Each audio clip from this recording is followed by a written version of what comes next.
Masayang araw and welcome again sa ating tutorial dito sa ating Kuya Otep TV. Itutuloy natin yung ating pag-aaral tungkol dun sa ating BFD. So na-discuss na natin kung ano yung BFD, kung ano yung nagiging function niya sa ating electric motors. Ngayon, ang gagawin natin, tulad ng ito, na-discuss na natin na itong ating BFD na delta is, ang input is 240 or 220 volts. Yung output niya is 3-phase na 240-220 volts. Ngayon, ang gagawin natin mga ka-channel, pag-aaralan natin itong mga function na to. Yan, yung mga function yan. Yan ang pag-aaralan natin para madali natin maikabit yung mga wires na i-connect natin dito sa ating BFD papunta dun sa ating electric motors. Kung ano yung mga purpose nito, kung ano yung mga gamit nito. Halimbawa, itong control terminal. Control terminal na 10 volts, EVI, AFM, 17 volts, MO, M1. Ano ba yung mga yan? Ano ba yung mga control terminal na yan? Ano ba yung mga gamit na yan? Yan yung i-explain natin. Siguro mas maganda, i-video ko to kasi hindi nyo makita kung ano talaga yung ano niya para ma-discuss natin isa-isa. Kasi kagaya nito, itong 10 volts, itong EBI, may purpose yan para din sa ating potentiometer. So lipat tayo doon, itatalikod ko yung video tapos saka natin i-discuss isa-isa. Kasi mahirap makita pag ganito. Pero basically, ang pag-aaralan natin mga ka-channel, yung purpose ng ating control terminal, yung ating relay output, kung saan ba yung supply na kinakabit dito para sa single phase, at kung saan ba yung output na nilalagay para dun sa 3 phase na ating 220 at 240 volts.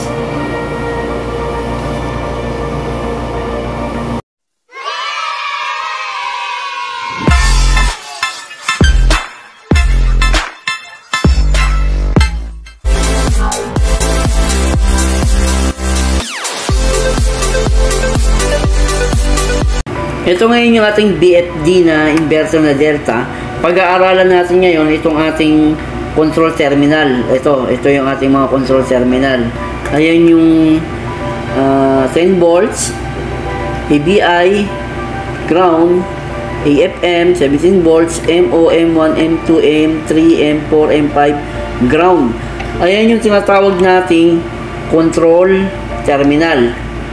Ngayon, itong 10 volts na to, saka EBI, ito.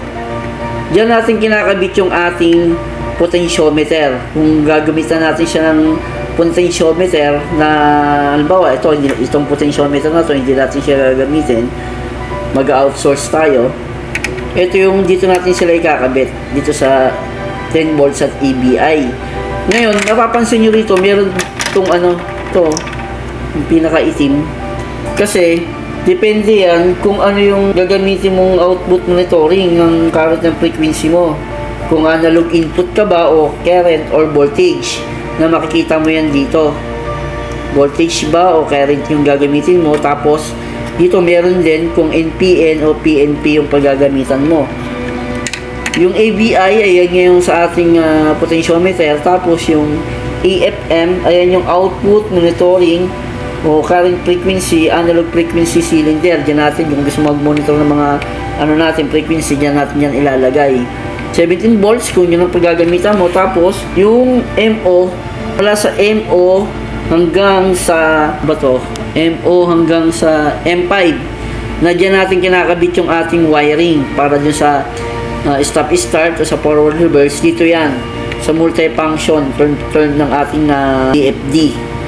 Ngayon yung M1, MO, M1, M2, dyan madalas o lagi natin kinakabit yung ating para sa ating control ng ating stop start sa kanang forward. Yung M2, M3, M4, M5 para naman yan sa sa frequency frequency ng ating electric motors. Halimbawa gusto mo 30 Hz o 40 Hz, 50 Hz, depende. Halimbawa ang gusto mo 30 Hz sa M3 o 40 Hz sa M4. Yan, dyan natin yan ilalagay. Tapos, ito naman, itong part na ito na makikita nyo sa gilid, yung 5 terminal na yan, yan naman tinatawag na relay output monitoring o yung monitoring port ng ating BFD. Itong 5 na yan. Relay output monitoring ang tawag dyan. Yung RA, RB, RC, yan yung ating relay output. Tapos yung RC, yan yung common. Tapos yung RB, normally closed. RA, normally open. Tapos makikita mo dyan, meron niyang MOI saka MCM. MOI, MCM naman yung tinatawag nating photocoupler output. It can be used in monitoring.